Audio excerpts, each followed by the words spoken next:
اللہ کے نبی صلی اللہ علیہ وسلم نے ارشاد فرمایا، الحیاء شعبۃ من الایمان، کہ حیا ایمان کا حصہ ہے، حیا ایمان کا ایک شعبہ ہے۔ اور حیا یہ ایسی چیز ہے کہ جس انسان کے اندر یہ موجود ہے وہ انسان پاک دامنی کی زندگی گزارتا ہے، اور جس انسان کے اندر یہ حیا موجود نہیں ہے وہ انسان، اس کی نظر، اس انسان کا اندر، اس انسان کا ظاہر، اس انسان کا باطن اور اس انسان کی نظر یہ پاک نہیں ہوتی۔ جس انسان کی زندگی پاک نہ ہو، جس انسان کا ظاہر اور باطن پاک نہ ہو، وہ بھی کوئی زندگی ہے یا وہ بھی کوئی انسان ہے یا انسانی زندگی گزار رہا ہے۔ اللہ کے نبی صلی اللہ علیہ وسلم نے ارشاد فرمایا، اذا فاتک الحیا فاصنع ما شئت، کہ جب تیرے اندر سے حیا ختم ہو جائے، حیا مر جائے، تو پھر جیسے چاہے زندگی گزار۔ جس انسان کے اندر حیا ہی نہیں ہے، غیرت ہی نہیں ہے، اس کی غیرت ہی مر گئی، اس انسان سے کیا کہنا پھر؟ وہ انسان تو ناکام و نامراد ہے۔ اس انسان کی زندگی تو جانوروں سے بھی بدتر ہے۔ حیا ایسی چیز ہے کہ جس انسان کے اندر یہ آ جاتا ہے وہ انسان پاک ہو جاتا ہے، اس کی زندگی پاک ہو جاتی ہے، اس کا ظاہر پاک ہو جاتا ہے، اس کا باطن پاک ہو جاتا ہے، اس کی آنکھیں پاک ہو جاتی ہیں، اس کی سوچ پاک ہو جاتی ہے۔ ایسی چیز ہے حیا۔ سیدہ عائشہ صدیقہ رضی اللہ تعالی عنہا فرماتی ہیں کہ میں جب حضور صلی اللہ علیہ وسلم کی آنکھوں میں دیکھتی تو مدینہ کی کنواری لڑکیوں سے بھی زیادہ حیا حضور صلی اللہ علیہ وسلم کی آنکھوں میں مجھے نظر آتا تھا۔ آپ علیہ الصلاۃ والسلام اتنے پاک دامن اور با حیا تھے، اس لیے فرمایا لا ایمان لمن لا غیر لہ، یعنی اس شخص کا کوئی ایمان نہیں جس کے اندر غیرت نہیں ہے۔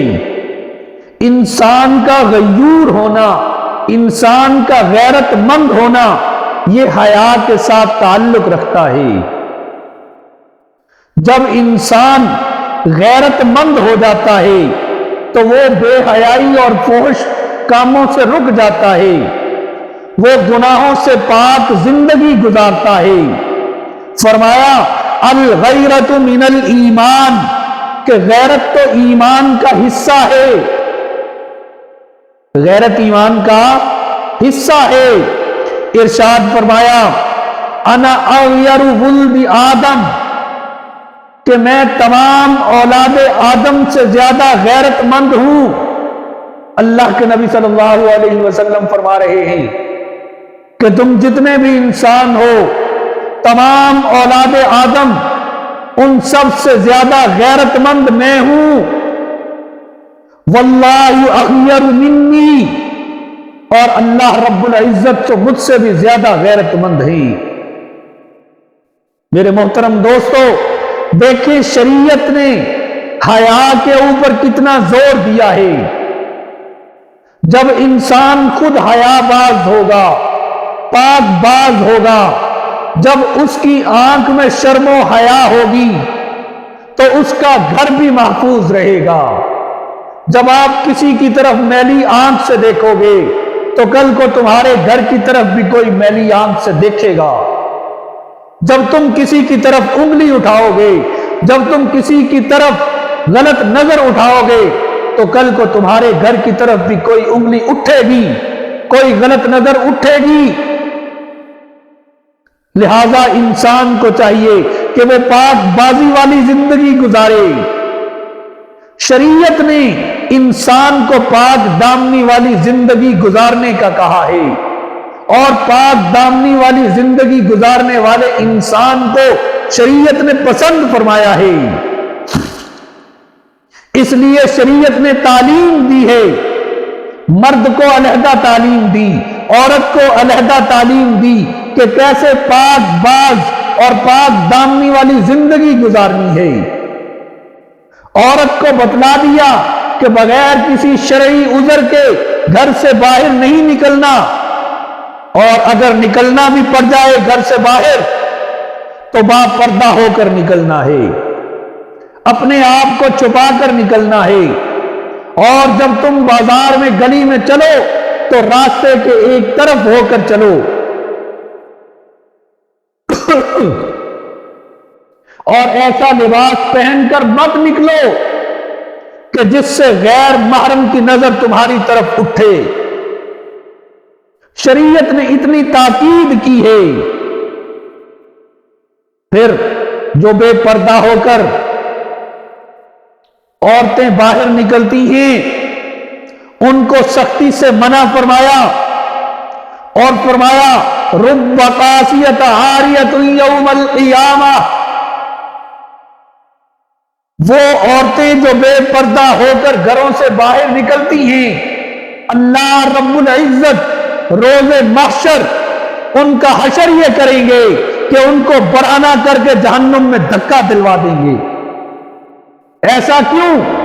اس لیے کہ انہوں نے حیا کی چادر دنیا میں ہی اپنے آپ سے خود اتار دی تھی، وہ تو دنیا میں بے پردہ ہو گئی، وہ مردوں کے سامنے ظاہر ہو کر آ گئی، تو پھر اللہ رب العزت کیوں نہ ان کے ساتھ ایسا کرے؟ میرے محترم دوستو، اللہ رب العزت نے تعلیم دی ہے، انسان کو بتلایا ہے، اور اللہ کے پیغمبر صلی اللہ علیہ وسلم نے اپنے ارشادات کے ذریعے، پیغمبر نے اپنے اعمال کے ذریعے، اپنے افعال کے ذریعے اس امت کو یہ تعلیم دی ہے کہ اپنی نظر میں حیا پیدا کرے، پاک دامنی والی زندگی گزارے۔ میرے محترم دوستو، اللہ کے نبی نے اپنے صحابہ کے اوپر محنت کی، اپنی جماعت کے اوپر محنت کی، ایسی جماعت تیار کی کہ اس سے زیادہ غیرت مند جماعت آج تک کسی نے دیکھی نہیں ہے۔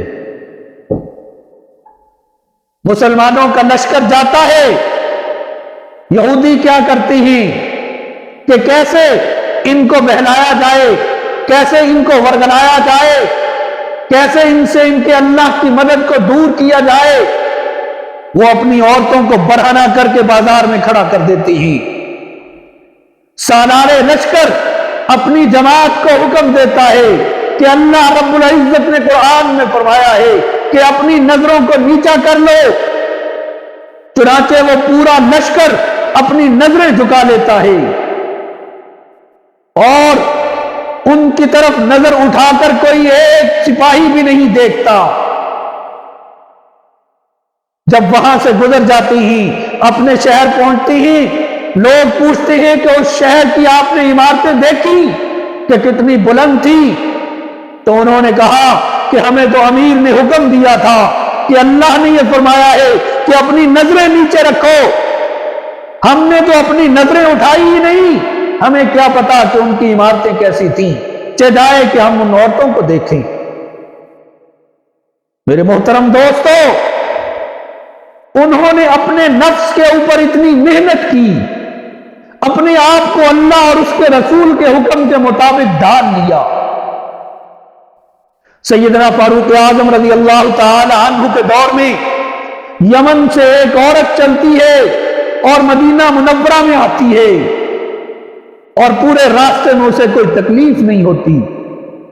حضرت عمر فاروق رضی اللہ تعالی عنہ کو خبر ملتی ہے، آپ اس کو بلاتے ہیں اور اس سے پوچھتے ہیں کہ تو اکیلی کیوں آئی؟ تو وہ کوئی عذر پیش کر دیتی ہے۔ تو فاروق اعظم رضی اللہ تعالی عنہ اس سے پوچھتے ہیں کہ تو یمن سے چلی ہے، تیرے پاس مال و دولت تھا، تو تو نوجوان لڑکی ہے، کنواری لڑکی ہے، شادی شدہ نہیں ہے، پھر بھی تو نے اکیلا سفر کیا، بتا مجھے وہاں یمن سے چل کر تو مدینہ تک آئی ہے، راستے میں تجھے کوئی تکلیف تو نہیں پہنچی؟ تو وہ عورت سیدنا فاروق اعظم کو جواب دیتی ہے کہ اے امیر المومنین، میں نے سارا رات کا سفر کیا، رات کو ٹھہری، دن میں چلی، رات کو چلی، آبادیوں میں سفر کیا، جنگلوں میں سفر کیا، لیکن مجھے تو سارے لوگ ایسے لگے جیسے وہ ایک ماں اور باپ کی اولاد ہوں، کسی نے میری طرف گندی نظر اٹھا کر نہیں دیکھا۔ میرے محترم دوستو، یہ تھی وہ فاروق اعظم رضی اللہ تعالی عنہ کی محنت، آپ کا عدل، آپ کی حکمرانی۔ تو وہ لوگ ایسے پاک باز تھے۔ جب انسان خود پاک باز ہوتا ہے، پاک دامن ہوتا ہے، تو اس کی حفاظت اللہ رب العزت کرتی ہی۔ جب آپ اپنے آپ کو گناہوں سے بچائیں گے، اپنی نظر میں حیا پیدا کریں گے، تو اللہ رب العزت آپ کے دل میں ایمان کی حلاوت پیدا کریں گے۔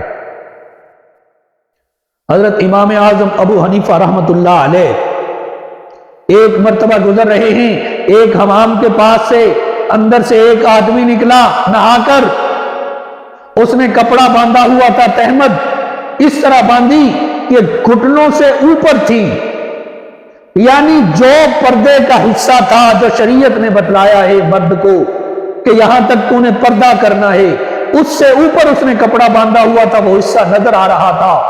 تو امام اعظم ابو حنیفہ رحمت اللہ علیہ نے اس کو دیکھ کر اپنی آنکھیں بند کر لی۔